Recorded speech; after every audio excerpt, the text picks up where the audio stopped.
We'll subsidize you to a degree, but you got to pay us back.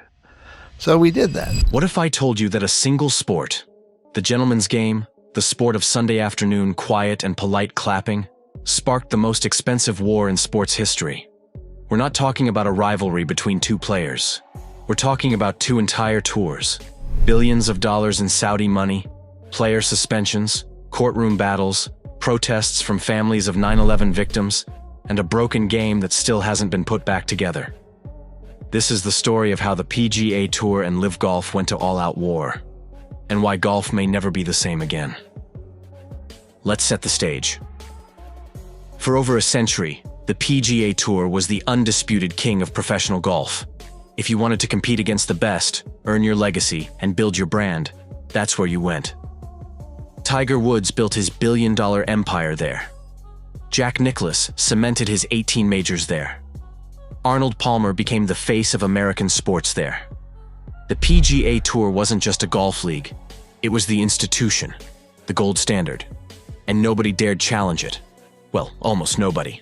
Back in 1994, a brash Australian named Greg Norman, the world's #2 player at the time, tried to launch something called the World Golf Tour. 8 events, the best players in the world, the biggest purses anyone had ever seen. It was supposed to revolutionize professional golf overnight. But Arnold Palmer himself stood up at a PGA Tour players' meeting that very week and urged everyone to stay loyal. The rebellion collapsed before it even started. Norman backed down, humiliated. He and then PGA Tour Commissioner Tim Finchem eventually buried the hatchet.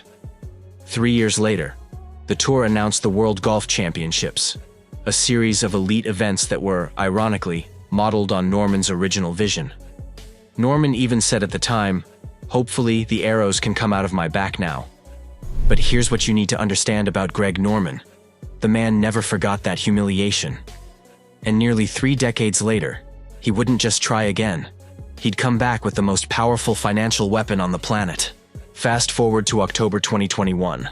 The Asian Tour quietly announces a new 10-event series backed by a mysterious entity called LIV Golf Investments, which committed $200 million over 10 years to the Asian Tour alone. At the helm?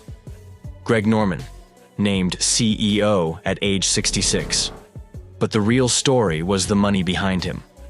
Saudi Arabia's public investment fund, a sovereign wealth fund sitting on nearly $800 billion in assets, controlled by Crown Prince Mohammed bin Salman. This wasn't some aging golfer chasing a pipe dream. This was a geopolitical chess move backed by one of the richest nations on Earth. Norman finally had what he never had in 1994, a blank check with unlimited zeros. And what happened next ripped the sport completely apart. By February 2022, whispers were flying around the PGA Tour like wildfire. At the Genesis Invitational at Riviera Country Club in Los Angeles, one of the tour's crown jewel events hosted by Tiger Woods, players, sponsors, and agents were all buzzing behind closed doors. Who's going to live? How many millions are they offering? Wait, are you serious? Rory McIlroy, one of the tour's most loyal and vocal stars, even declared LIV was dead in the water. He couldn't have been more wrong. Behind the scenes, LIV Golf had already secured commitments from 24 players, half the slots in a brand new 48-player, 12-team format unlike anything golf had ever seen. Shotgun starts where everyone tees off at the same time. 54 holes instead of the traditional 72. No cuts, meaning every single player gets paid regardless of how they perform. And the prize money? It made PGA Tour purses look like pocket change. In March 2022, Norman went public in spectacular fashion. He announced the LIV Golf Invitational Series. 8 events, $255 million in total prize money. Each of the first 7 events carried $25 million purses, $20 million for individual competition, $5 million split among the top 3 teams. At the time, most regular PGA Tour events were paying out between $8 and $12 million total. Norman wasn't building a competitor. He was launching a financial missile directly at the PGA Tour's front door. Then came the signings that shook the entire sports world. Phil Mickelson, 6-time major champion, arguably the most beloved American golfer after Tiger, the PGA Tour's second all-time money earner with nearly $100 million in career earnings accumulated over 3 decades.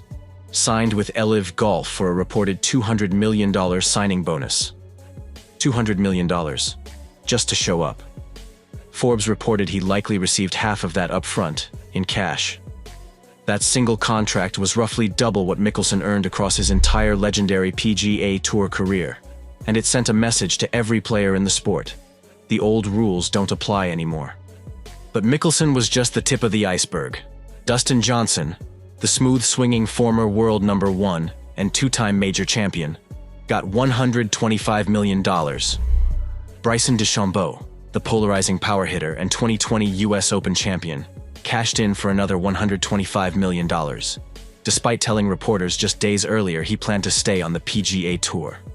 Brooks Koepka, the stone-cold 5-time major champion who seemed allergic to emotion, signed for over $130 million. Sergio Garcia, Cameron Smith, and a parade of other household names followed.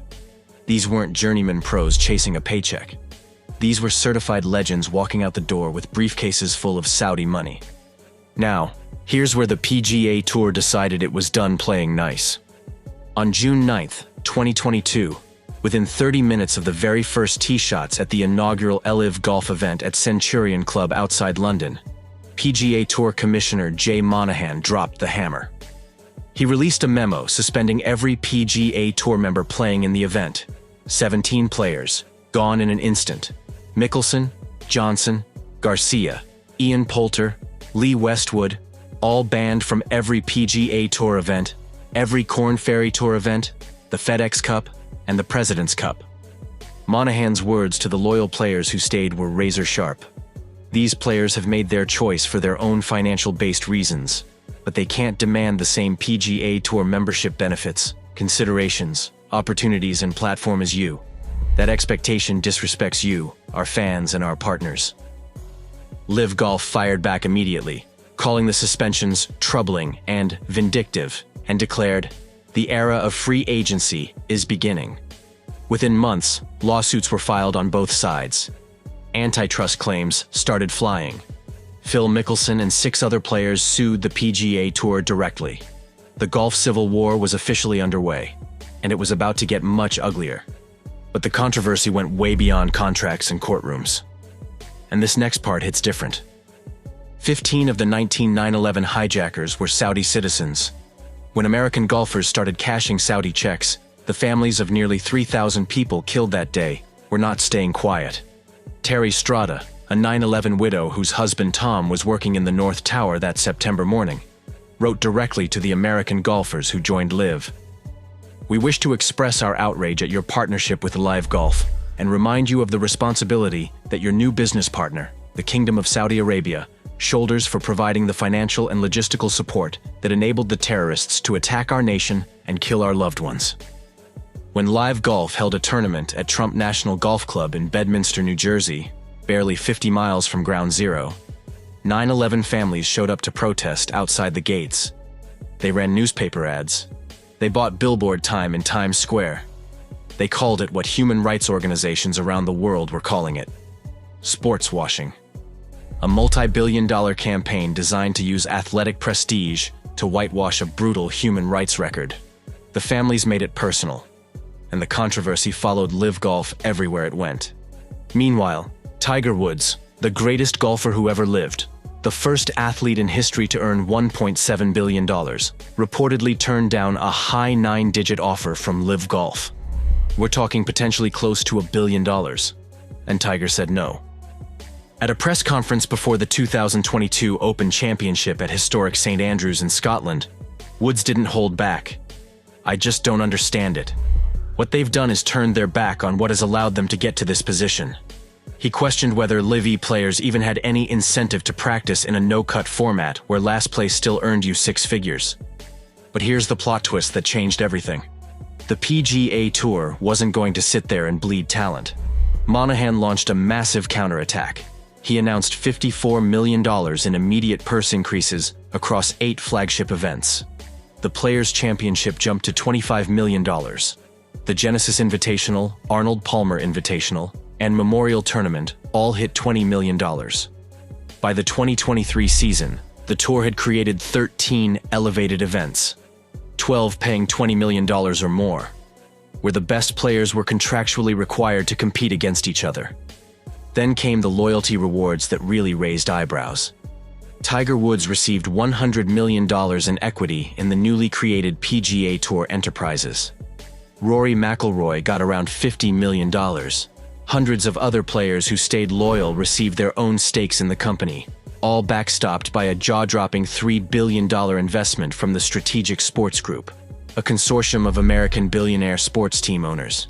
The PGA Tour was suddenly spending money it never would have dreamed of spending if LIV Golf hadn't kicked down the door. Love it or hate it, the competition was making everyone richer. And just when both sides seemed dug in for a decade-long war, the most jaw-dropping moment of this entire saga arrived. On June 6, 2023, the PGA Tour and LIV Golf announced a framework agreement to merge their business operations. Jay Monahan, the same commissioner who suspended players and publicly went to war, appeared alongside Saudi PIF Governor Yasir Al-Rumayyan on CNBC, shaking hands and talking about unifying the sport. All pending lawsuits dropped, both sides combining under one commercial umbrella. Players were blindsided, fans were stunned, 9/11 families were livid. The U.S. Senate launched formal hearings. The Department of Justice opened an antitrust investigation. And almost immediately, the grand promise of unity started crumbling. The deadline of December 31st, 2023 passed with no deal. They extended into 2024. Nothing happened. Whose side are you on in all of this? Team PGA Tour or Team LIV Golf? And do you honestly think golf will ever be whole again, or is this just the new reality? Drop your answer in the comments below. I read every single one. If this story shocked you or taught you something new, smash that like button, share this video with anyone who loves golf or just loves a good rivalry story.